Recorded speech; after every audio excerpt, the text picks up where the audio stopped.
Participar da ceia, né? Dia de nós nos renovarmos, refletirmos. Glória a Deus. As pessoas que vão assistir depois, né, no YouTube, estamos aqui no templo da Assembleia de Deus Ministério Apologético, na cidade de Colina, e temos sempre o objetivo de ensinar a palavra de Deus, fazer defesa do Evangelho e esperar a volta de Jesus, né? Glória a Deus. Vamos ler então Números capítulo 19. Vamos ler a partir do versículo 1. Vamos estender até o versículo 17. É um texto que eu já li aqui uma vez, mas vamos estar bem atentos para nós entender o que o Senhor colocou no meu coração para esta noite. Todos acharam? Diz assim a santa, bendita e eterna palavra do Senhor.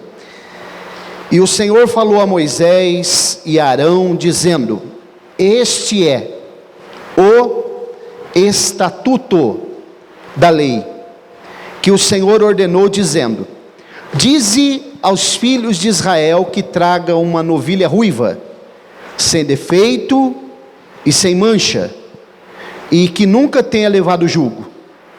E dareis a Eleazar, o sacerdote, e ele a tirará para fora do acampamento, e a degolarão diante dele. E Eleazar, o sacerdote, tomará o seu sangue com o dedo, e com ele espargirá à frente do tabernáculo da congregação, e fará isso 7 vezes. E alguém queimará a novilha perante os seus olhos, o couro e sua carne, o seu sangue, com o seu excremento, tudo queimará. E o sacerdote tomará madeira de cedro e isopo e carmesim. Carmesim aqui é lã tingida de vermelho, né? E os lançará no meio do fogo da novilha. Então o sacerdote lavará suas vestes e banhará sua carne em água. E depois entrará no acampamento, e o sacerdote será imundo até a tarde. E aquele que queimou lavará suas vestes com água e banhará sua carne em água, e será imundo até a tarde. E um homem que estiver limpo recolherá as cinzas da novilha e as porá fora do acampamento em um lugar limpo, e ali serão mantidas para a congregação dos filhos de Israel, para a água da separação, isto é, uma purificação pelo pecado. E o que recolheu as cinzas da novilha lavará suas vestes e será imundo até a tarde. Isto será estatuto perpétuo para os filhos de Israel e para o estrangeiro que peregrinar no meio deles. Observe que não é só para Israel, é para todos os povos.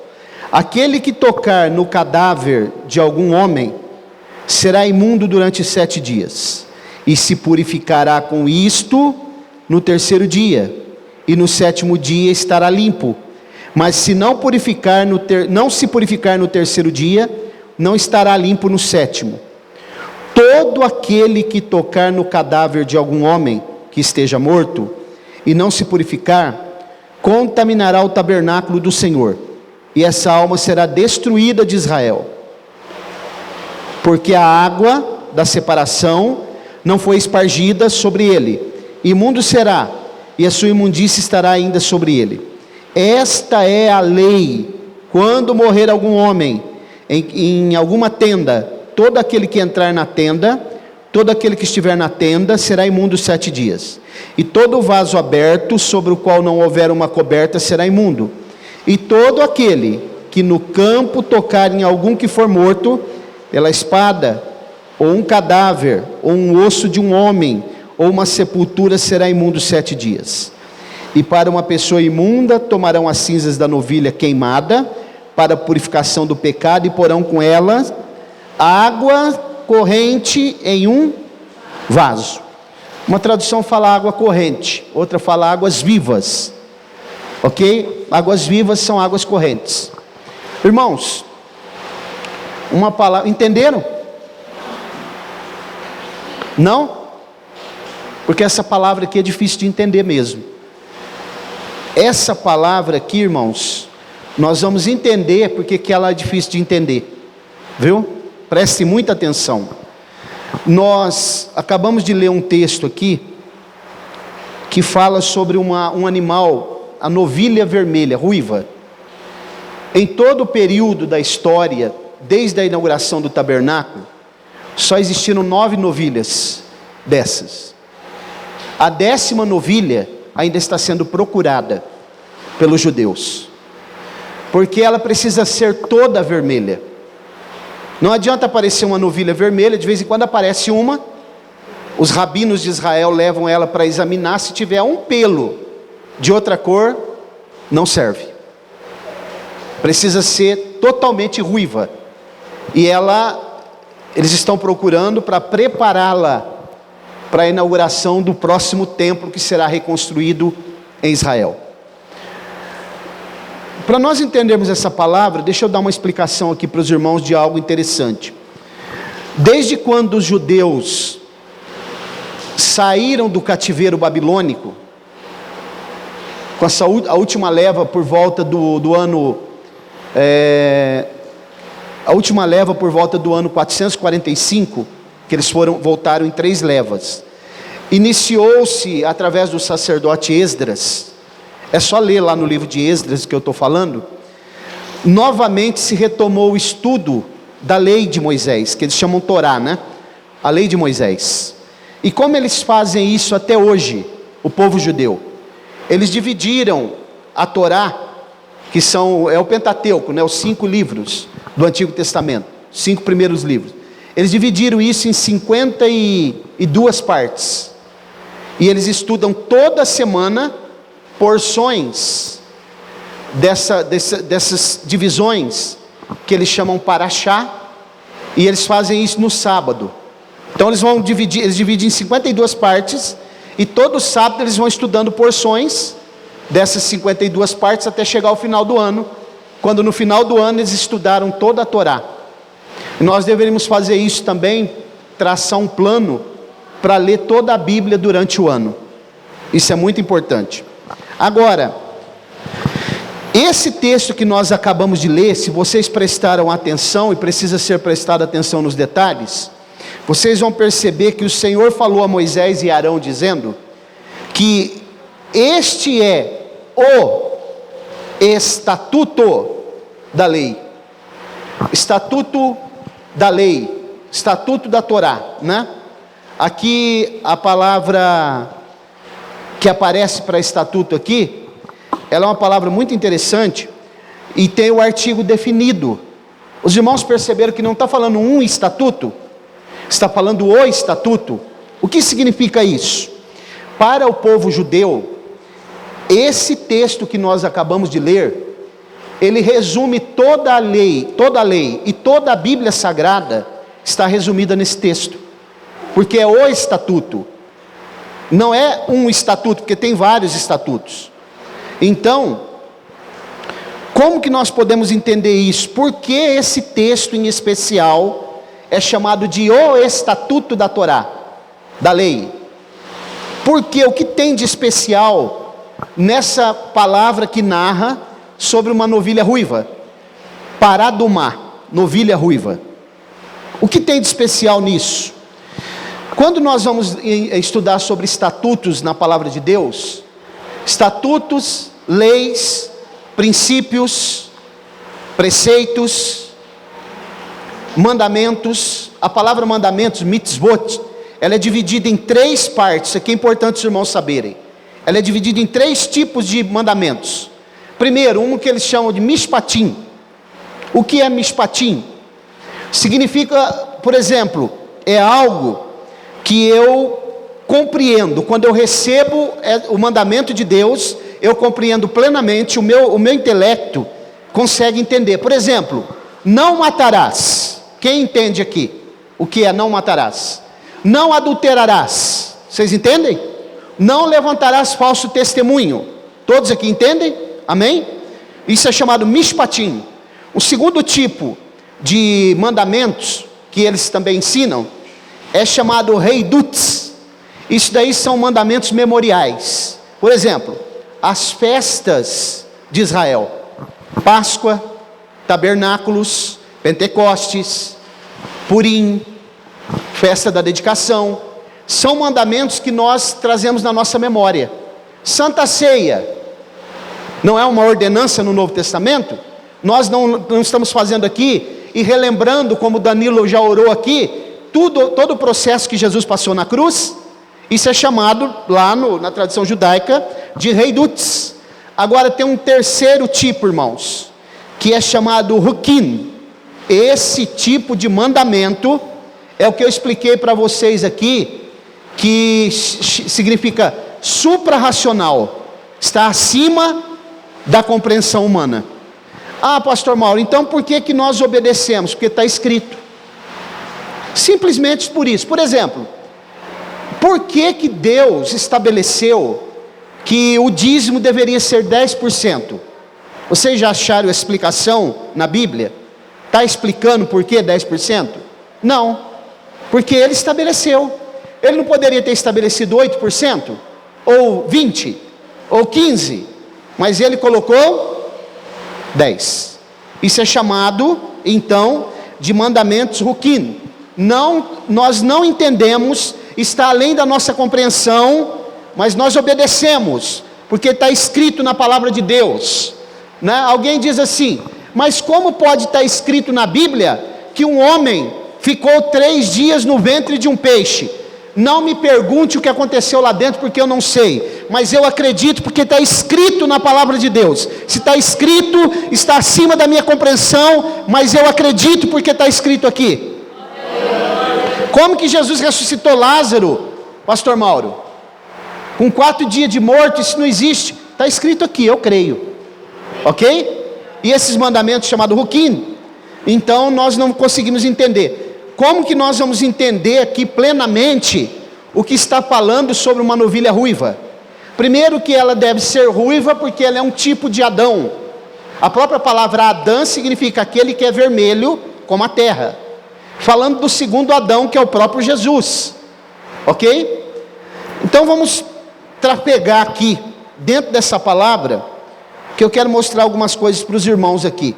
Essa novilha vermelha é o estatuto da Torá, né? Ela não tem outro estatuto parecido com esse.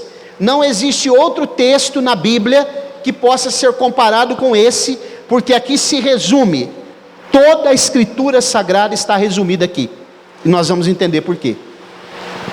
Sobre a novilha vermelha, está resumindo toda a Torá, toda a Bíblia. Porque, irmãos, os judeus, na sua tradição também, prestem atenção que muita coisa que eu falo aqui está relacionado com a tradição judaica. Por que nós temos que citar muito isso aqui? Porque a Bíblia foi escrita dentro de um contexto judaico, dentro de um contexto do Oriente. Então tudo aquilo que está relacionado com a Escritura está relacionado com os judeus. Nós temos a nossa cultura aqui, ela é judaico-cristã, porque a igreja nasceu de dentro do judaísmo. Então nós precisamos compreender muito bem isso. Segundo o que eles entendem, os rabinos, os estudiosos judeus, eles dizem o seguinte: por que Deus mandou escolher uma novilha? A novilha, ela não conheceu ainda, ela não teve relações ainda. A novilha não é uma vaca. Um dia eu ouvi um irmão falando a vaca vermelha. Não é vaca, é novilha vermelha, porque ela não conheceu ainda, não teve relacionamento com um touro ainda. É uma novilha.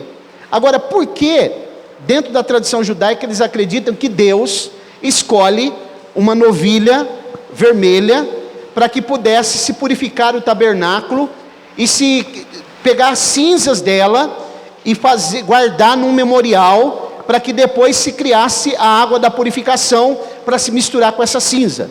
Porque eles dizem o seguinte: como o povo se corrompeu quando Moisés subiu ao Sinai com um bezerro de ouro, eles acreditam que Deus então traz uma novilha fêmea para que ela pudesse corrigir o problema do bezerro.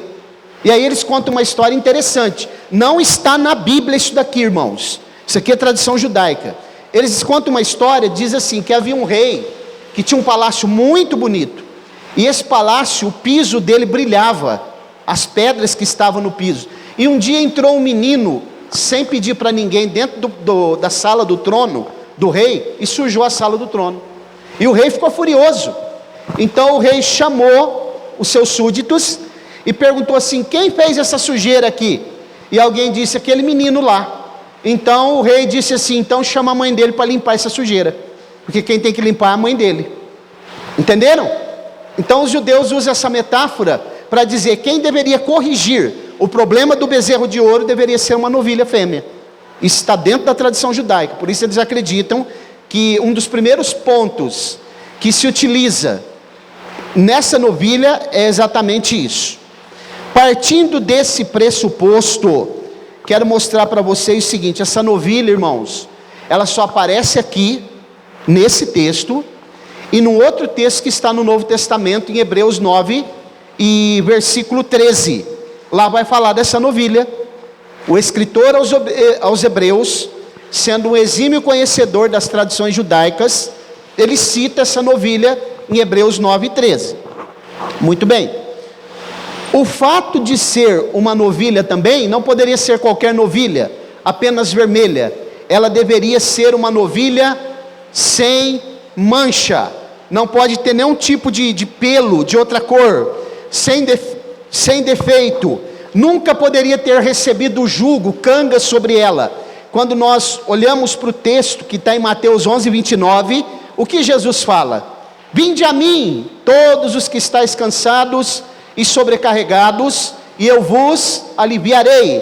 Tomai sobre vós o meu jugo, porque o meu jugo é suave, o meu fardo é leve. Então essa questão dela não poderia trabalhar, uma novilha que ainda não tinha recebido canga, é porque está apontando para esta palavra. Jesus tem o jugo suave, Jesus tem o fardo leve, Jesus nos traz alento, Jesus nos traz a capacidade de nós encontrarmos o caminho da salvação, quando nós olhamos para Ele, porque Ele é a própria salvação e o próprio caminho. Jesus tira todo aquilo que está sobrecarregando o homem, tudo aquilo que o homem tem, que está trazendo peso para ele na sua vida espiritual, tudo aquilo que está trazendo carga sobre os ombros do ser humano, Jesus Cristo, porque Ele tem o seu fardo leve, o seu jugo suave. Ele convida para que nós andemos lado a lado com Ele, e Ele tem um jugo suave. Ele tira o peso, Ele tira a sobrecarga do pecado, Ele tira tudo aquilo que o mundo traz sobre nós e nos sobrecarrega. Somente Jesus Cristo pode fazer isso. Então, mais um ponto aqui que está, porque ela é o tipo, essa novilha é o tipo de Cristo, porque ela é vermelha. Muito bem, vamos acompanhar mais algumas coisas aqui, dentro desse texto, que eu quero que os irmãos estejam atentos para nós entender. A Bíblia diz, no versículo 3, que deveria se chamar Eleazar o sacerdote. Agora, o sumo sacerdote aqui, não era Eleazar, era Arão. Eleazar é o filho de Arão. Agora, por que, irmãos, que nesse processo Arão não pôde participar? Segundo o que nós entendemos nas Escrituras, porque ele havia se rebeliado contra Moisés. Então ele ficou impedido de participar disso daqui. E essa incumbência foi transferida para o seu filho Eleazar. Deveria ele estar aqui.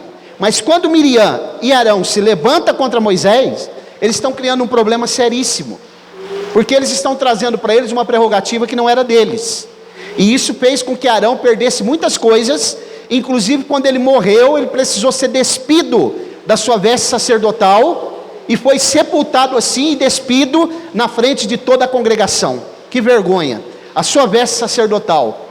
E ele só não ficou leproso como Miriam, porque Deus olhou e respeitou a sua veste sacerdotal. Deus respeita. Mas irmãos, acompanhe comigo o versículo 3. A Bíblia está dizendo que deveria se entregar a Eleazar essa novilha fora do acampamento. Onde foi que Jesus morreu? Fora do acampamento, fora do arraial. e alguém degolaria ela diante dele. Vocês observaram que ele não poderia degolar essa novilha? Interessante, porque o sacerdote ele tinha uma espada, que eu já ensinei para os irmãos aqui, irmã Antônia, que é uma espada de ouro, e essa espada era feita o carte, que era quando se imolava o animal. Quando se levava a primeira vez para frente, já deveria imolar o animal. Só que quem fazia isso não era o sacerdote, ele tinha a espada, mas quem fazia isso, esse processo, era alguém que era chamado para isso. Quando alguém levava um sacrifício, uma oferta, que ele levava pelo pecado dele, a própria pessoa que levava imolava o animal diante do sacerdote, com a espada do sacerdote. Mas aqui, observem, alguém deveria, fora do arraial, imolar essa novilha, porque, irmãos, sacerdote não é para matar ninguém. Sacerdote precisa pregar vida. Sacerdote precisa, na sua mensagem, precisa ter conteúdo de vida, de esperança, de renovo, de verdade, de ensino do caminho certo. Então aqui ele não fazia esse trabalho, e a Bíblia diz que depois que degolavam diante dele, no versículo 4, Eleazar então tomava do seu sangue com o dedo, e aspergia na frente do tabernáculo por 7 vezes. O que ele está fazendo? Ele está purificando o tabernáculo, ele está consagrando o tabernáculo. Era o trabalho dele, com o sangue dessa novilha. E a Bíblia diz que alguém agora queimaria ela, toda ela, inclusive até o excremento dessa novilha.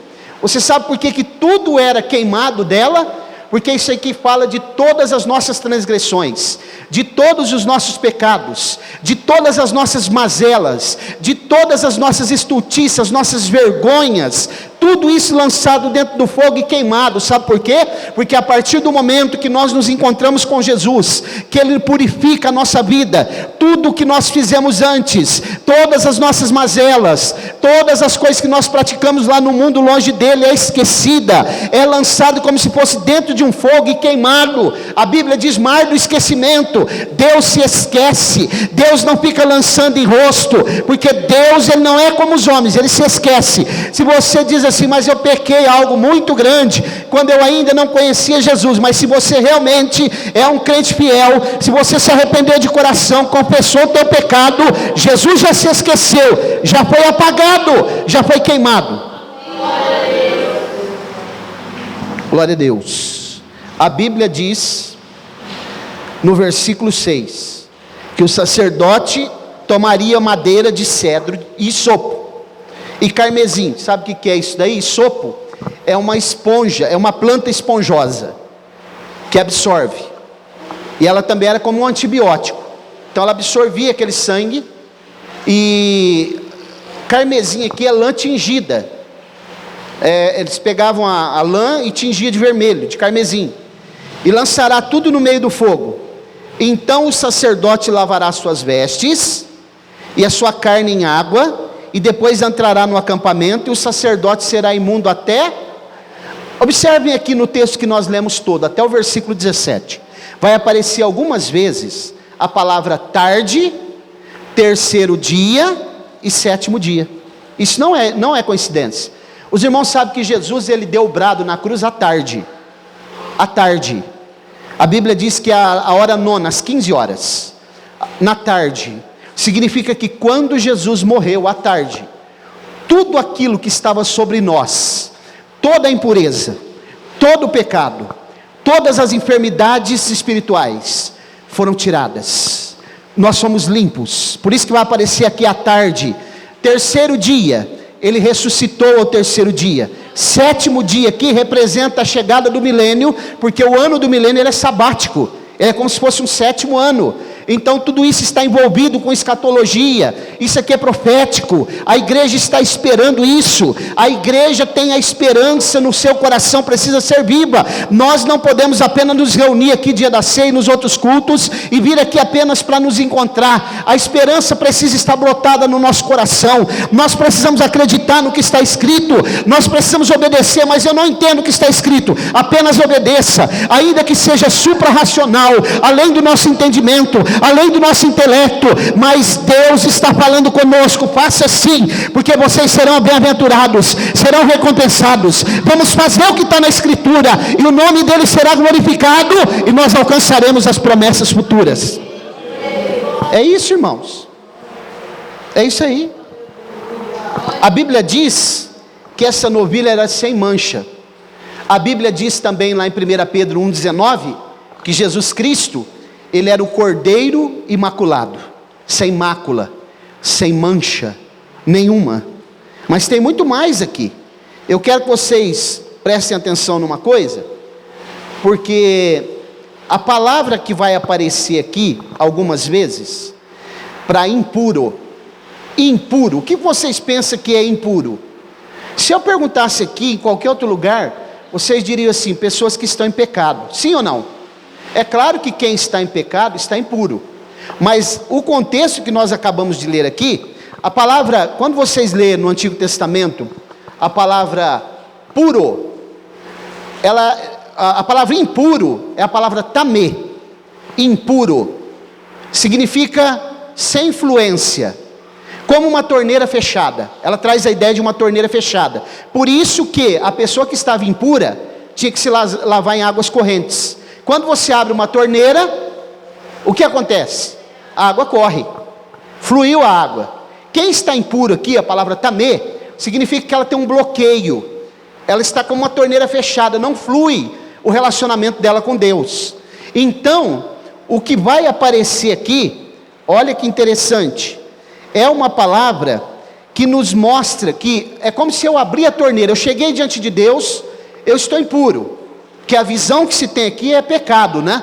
Mas a impureza aqui é um bloqueio, não dá para avançar, não dá para chegar na presença de Deus, tem um bloqueio, tem alguma coisa que está tapando a minha chegada diante de Deus. E quando eu sou purificado, então a torneira abre, e aí tem fluência, eu consigo chegar diante de Deus, a minha comunhão com Ele, ela é fluente agora, eu agora estou diante dEle. Os irmãos lembram-se do que aconteceu com Adão, quando ele pecou? A Bíblia diz que ele perdeu a conexão com Deus, não teve mais acesso, porque agora a torneira fechou, não tinha mais fluência diante de Deus, ele não estava mais podendo ir à presença de Deus, precisou de Deus falar com ele audivelmente. Não é isso que Jesus fez conosco, é por isso que em João capítulo 5, ele diz assim: quem crer em mim, como diz a Escritura, no seu interior correrá um rio, fluirão rios de água viva, vai fluir a comunhão, vai chegar diante de Deus de novo, vai ter acesso diante dele de novo, novamente nós teremos comunhão, a criatura passa a ser filho novamente e tem acesso à presença do Pai. Viu? É isso aí. Então se lavava em águas correntes. Isso implicava várias coisas, irmãos. Para alguém ficar impuro, não era só ele se aproximar de um cadáver ou de um osso de um cadáver, não. Porque eu ensinei os irmãos aqui como que funciona o funeral de um judeu, vocês já sabem. Eles nunca tocam no corpo, o caixão é lacrado. Eu ensinei vocês que lá em Israel, os sacerdotes, aonde tem cemitério, aonde já foi um cemitério, lá em Israel tem placas para ele se desviar, para ele não pisar sobre lugar que já foi cemitério. Eles não passam próximo de cemitério, os sacerdotes não. Agora, significa o quê? Que só isso trazia impureza? Não, tinha mais coisas. Por exemplo, a mulher, quando ela estava no seu fluxo menstrual, ela era considerada impura, imunda. Por que isso? Por quê? Também o leproso era considerado impuro. O homem, quando ele ejaculava fora da mulher, como nós temos passagem na Bíblia, que ele jogava o sêmen dele no chão, impuro. Se um homem fosse para a guerra, e ele chegasse lá, ele tivesse uma poluição noturna, o que é isso, pastor Mauro? Ele estava lá, ele fazia dias que ele não se deitava com a mulher. Não se escandalize não, isso aqui é a Bíblia, irmãos. Ele está lá, e de repente, ele tem um sonho erótico e ele ejacula. Ele era considerado imundo, ele tinha que sair fora do arraial, ir lá se purificar e fazer esse processo aqui. O leproso, o que é a lepra? A lepra, irmãos, hoje ela já tem cura, chamada hanseníase. mas tinha vários tipos de lepra nessa época, e o local onde as feridas, as lesões começavam a sair, aquele lugar morria, aquele lugar necrosava e morria, ele precisava ser tratado com esse tipo de água. Misturava-se a água corrente, uma água corrente, com a cinza da novilha que havia sido queimada, e tratava o leproso. A mulher precisava se purificar também aqui, para voltar para o arraial, depois da sua menstruação. E o homem também, que o seu sêmen também era considerado como impuro, ele também precisava fazer esse processo. Agora eu pergunto para os irmãos, por que uma mulher menstruada era considerada impura? Por que o sêmen do homem impuro? E por que o leproso impuro? Eu sei que vocês têm um conceito totalmente diferente do que eu estou falando. A nossa mente ocidental, ela pensa coisas totalmente diferentes. Não é o que nós estamos pensando.